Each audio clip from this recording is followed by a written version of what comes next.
Hey guys, Chris here from CJ Collection. Just got a vintage order back from PSA that's been at PSA for 4 months now.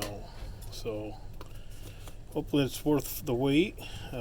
Reveal my pre-grades as we go along here. Again, I've been waiting for this thing for 4 months and finally showed up. There's some nice Hall of Famers in here, and then some nice looking vintage hockey in here too, which a little bit of an oddity. You don't see the hockey all that much, which is one of the reasons I like hockey so much. I like to see different things, and just jump right in. There's one of the hockeys right there. We'll jump into this thing and see what we got here.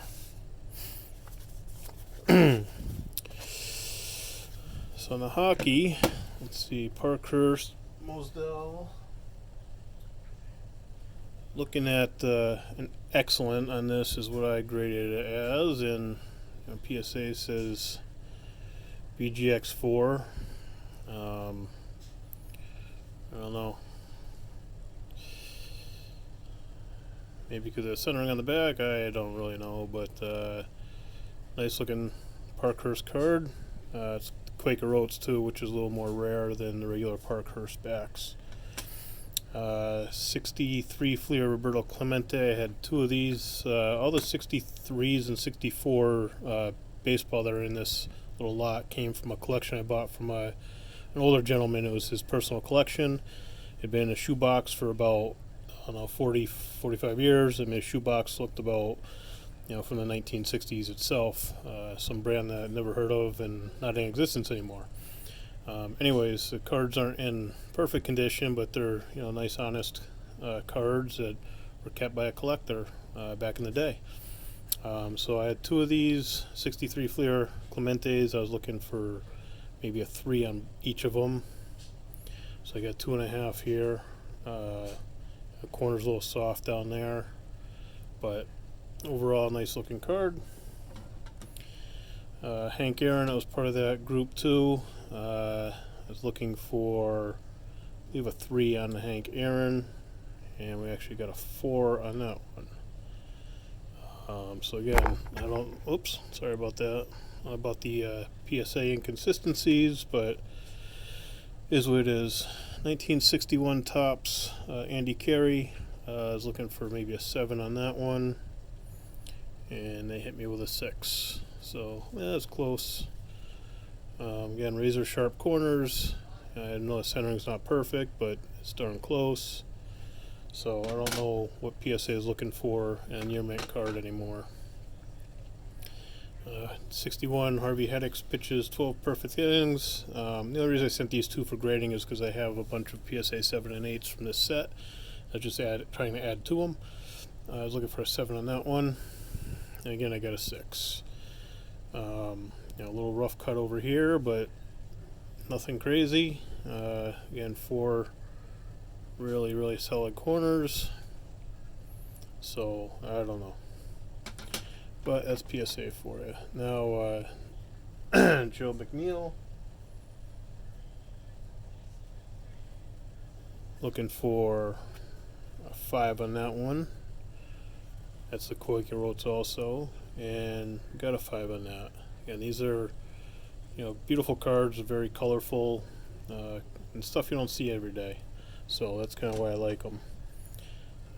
Ken Reardon, I think I was looking for a 5 on this one also. Yeah. And we get a 3.5. I don't know. Your guess is as good as mine. Why it only gets a 3.5. I do see a little bit of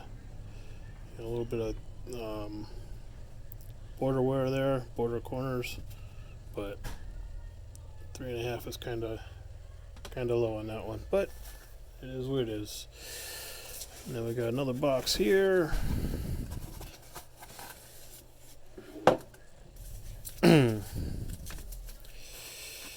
And 1963 Topps Stan Musial, and I believe I was looking for a 5 on that one, is a pretty solid card. It is kind of miscut on the border here, so it might have dropped it a little bit. And they gave it a 4, so I can't really argue with that. Again, nice clean card. No creases or anything like that. Mickey Mantle, 1963 tops. Again, this collection had just about all the stars. It did not have Pete Rose in it, but just had just about all the star cards. Mickey Mantle, was looking for a 3 on that one, and I got a 3. Again, no creases, but a little bit of corner border wear on it. Fairly well centered card, and nice picture, nice colors on that one. 72 tops. Those of you who see my other videos know that I'm putting together a high grade set of these. I actually have 2 sets, so I'm sending in some of the higher grade out of my ungraded cards. I have about 30 PSA 9s, a couple 8s. But I was looking for 8s and 9s on all these. Ken Dryden, I got an 8 on that one. So happy with that. 1963 Willie Stargell. There's 2 of these in the set, or in the lot that I bought. I was looking for a 2 on one and a 3 on the other, and I actually got a 4, which I guess I can't be dissatisfied with that if I got higher grade than what I was thinking. So I'll take that. Back to 72 tops. Phil Esposito, again looking for 8s and 9s on all these, and he comes back with a 6. Nah, I don't know. Again, sharp card, sharp corners.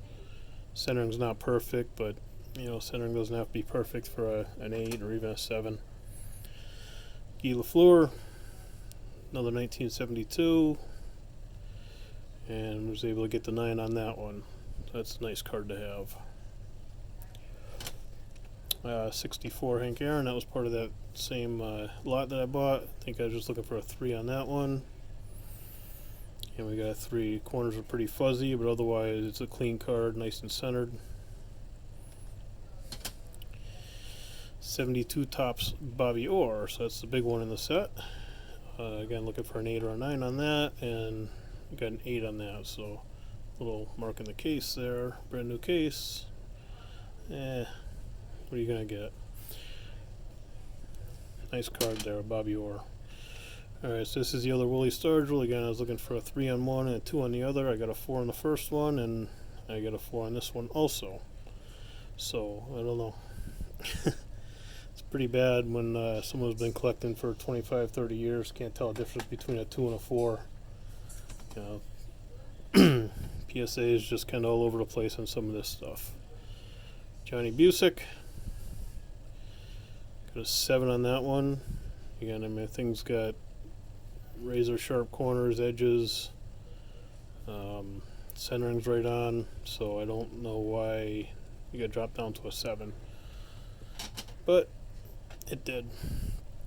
My second Hank Aaron, 1964, again looking for a 3 on that one also. And we got the 3 that that I was figuring, so pretty happy with that. 1972 again, Jack Plant, and it's another one. I got a 7. It looks a whole lot better than just near mint, but that's PSA is doing. Sean Matei, 1972 tops, also a 7. Stan Mikita, another 7. So I kind of lost out on that, I think. With all those 7s, only 1 6. So Ralph Backstrom, it's obviously got the gum stain there, but I was looking for maybe a 6 with a stain, or maybe a 4 or 5 without the qualifier, and we got the 5. It's a nice clean card. 1958 Ralph Backstrom. So if it didn't have the stain, it might be, I don't know, a 6 or a 7. Donnie Marshall, I think I was only looking for a 4 on that one. It's pretty off center, but it's a clean card otherwise. And I got a 4 on that, so I'm okay with that. It's another Quaker Oats.